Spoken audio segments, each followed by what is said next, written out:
bawal itu dalam jangka 2 bulan ternyata 2 kali lipat. Besarnya 2 kali lipat dalam jangka 2 bulan. Ini full untuk makanannya adalah maggot.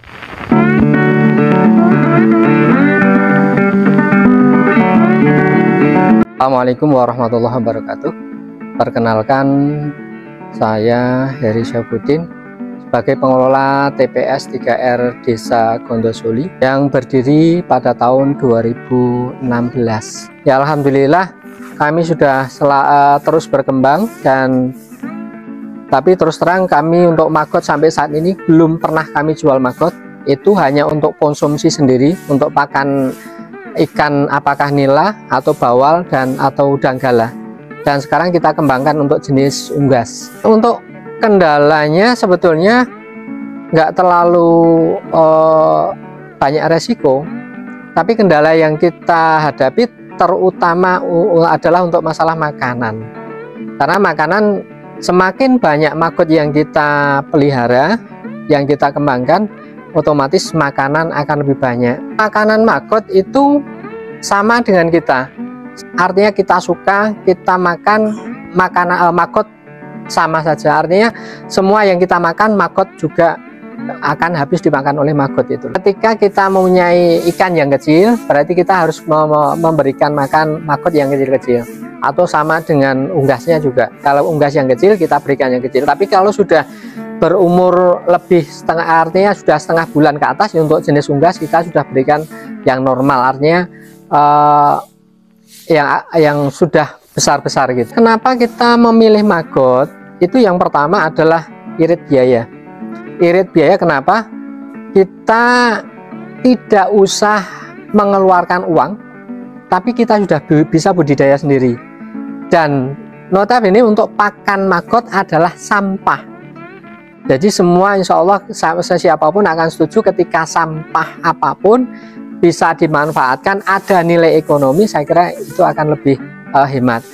Kalau dibanding dengan pakan-pakanan yang berada di pabrik ataupun pakanan-makanan sisa rumah tangga, nah maggot ini ternyata lebih tinggi proteinnya. Protein maggot ada 60%. Berbanding hampir hanya separuhnya yang pakanan-pakanan pabrik jenis sentrat itu paling hanya sekitar 34, kadang tidak ada yang 34, hanya 28% itu kandungan protein. Untuk makanan maggot, saya katakan tadi bahwa sampah sisa-sisa makanan, semua sisa makanan, apakah itu makanan kering atau makanan basah, makanan apakah sudah busuk atau enggak, itu semua disendirikan untuk dari pemilah. Jadi ketika sudah dimasuk, ketika itu kering, baru kita tambahkan air agar bisa agak lembek. Tapi kalau itu terlalu basah, maka kita harus campur dengan yang kering. Jadi tidak terlalu becek, tapi juga tidak terlalu kering banget. Karena maggot cara makannya adalah menghisap, bukan menggigit gitu loh. Untuk maggot itu kan buangan sampah ini juga banyak protein seperti tahu, tempe. Nah, maggot ini kalau kandungan protein, artinya makanan-makanan yang diberikan adalah protein tinggi, maggotnya mesti akan bergede. Tapi kalau hanya makannya karbohidrat atau mungkin jenis hanya daun-daunan, akan kerdil gitu loh. Untuk Klaras ini fungsinya adalah untuk, ya, di samping untuk hinggapnya lalat, kemudian ini juga sebagai ketika daunnya ini terlalu kering, itu kita bisa basahi, karena lalat ini tidak perlu makan, tapi juga perlu minum. Artinya ketika kering kita harus basahi sedikit, jadi untuk minumnya bagi lalat tersebut gitu. Perawatan harian tetap nggak sulit. Yang tiap hari dilakukan adalah hanya memberikan makan maggot. Kemudian yang kedua itu pisahkan prepupa. Walaupun prepupa itu sudah ada di luar kandang, karena prepupa itu sudah tidak butuh makan, tapi biasanya tetap akan bercampur ketika banyak maggot-maggot yang masih muda, yang warnanya putih, itu juga ada yang migrasi keluar gitu loh. Karena maggot ini adalah makannya berasal dari sampah-sampah dapur rumah tangga, tentu saja juga banyak-banyak plastik yang ada. Kita hanya mengambil plastik-plastik yang berada di tempat maggot itu. Maggot itu sebetulnya yang bau adalah makanannya, tapi kalau maggot sendiri nggak bau, tapi makanannya yang bau gitu loh. Tapi ketika sudah dimakan maggot, dia nggak bau gitu. Perlakuannya tetap sama, hanya menghindarkan yang pertama adalah insektisida ataupun mungkin juga fungisida juga. Jadi hampir semua pestisida yang ada ini tolong hindarkan untuk maggot karena mesti akan mati, mesti akan mati. Kemudian yang kedua adalah minyak. Kalau kandungan minyak itu terlalu banyak, ini juga maggot mesti akan menjadi kendala juga, mati juga gitu loh. Yang ketiga adalah terlalu basah. Terlalu basah ini maggot juga akan menjadi kendala bagi maggot, sehingga maggot itu kurang gerak juga. Apakah itu pernapasan atau apa, makanya ketika terlalu basah juga maggot banyak yang mati gitu. Maggot kita tiap hari kita berikan, karena kita saat ini yang ada adalah kolam udang, kemudian yang kedua adalah unggas. Untuk unggas kita baru coba jenis entok yang kita kembangkan gitu loh. Jadi untuk udang tiap hari kita berikan, dan kita belum sampai saat ini udang belum banyak yang kita karena udangnya masih kecil, jadi belum banyak maggot yang kita berikan.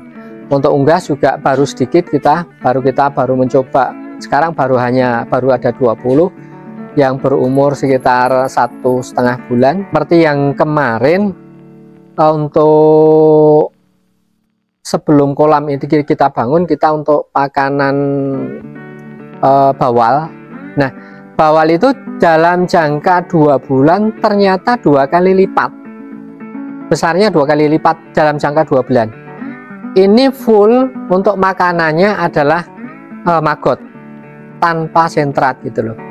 Jadi kemarin kita coba gitu, tapi untuk udang saya kira tetap sama karena juga itu jenisnya makanannya adalah kandungan protein tinggi gitu. Untuk saat ini terus terang belum mampu. Kalau seandainya kolam yang 9 ini sudah penuh, tetap tidak akan mampu, karena kalau kita hitung mesti dalam per hari kalau 9 kolam kita butuh paling 9 tambah 1 30. Kita butuh paling enggak sekitar 30 sampai 40-an kilo per hari.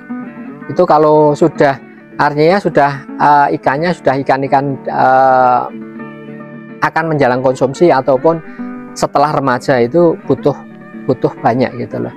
Untuk saat ini kami sampai saat ini baru sekitar 7 kilo per hari sekitar itu. Saya katakan tadi ada seperti tadi bahwa keunggulan maggot itu pertama itu memang pengolah sampah tercepat.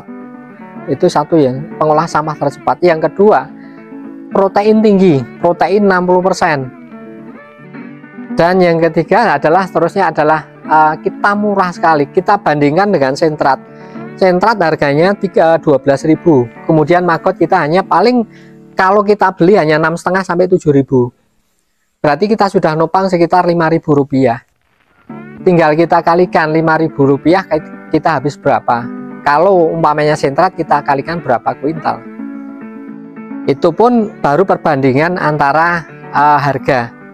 Tapi kalau perbandingan waktu, kalau kita khusus untuk maggot, ini perbandingannya hampir hanya 50%. Kalau pakai konsentrat mungkin 2 bulan, rata-rata 2 bulan, tapi kalau maggot itu hanya butuh waktu 1 bulan. Nah, ini jadi perbandingan 50%. Ini harapan depan kita tetap bagaimanapun tetap maggot kita akan kembangkan terus. Bagi teman-teman yang memang ingin usaha maggot, yang pertama yang perlu dipertimbangkan adalah maggot apakah untuk tujuannya untuk apa. Kalau maggot hanya dijual untuk khusus maggot, ini juga harus berpikir bahwa ketika kita usaha maggot itu maggotnya banyak, berarti makanannya adalah banyak. Nah, ketika makanan banyak ini, apakah usahakan jangan makanan itu beli, tapi benar-benar makanan ini adalah sampah. Kalau kita sampah, berarti itu akan menghasilkan bagi kita. Apalagi kalau kita maggot ini kita turunkan kembali menjadi usaha yang lebih nilai harganya lebih tinggi. Apakah itu ikan atau unggas atau burung, ini merupakan makanan yang terbaik bagi jenis-jenis itu. Jangan lupa nanti untuk Suncribe channelnya di Jejak Rezeki. Dan terima kasih atas kesempatannya.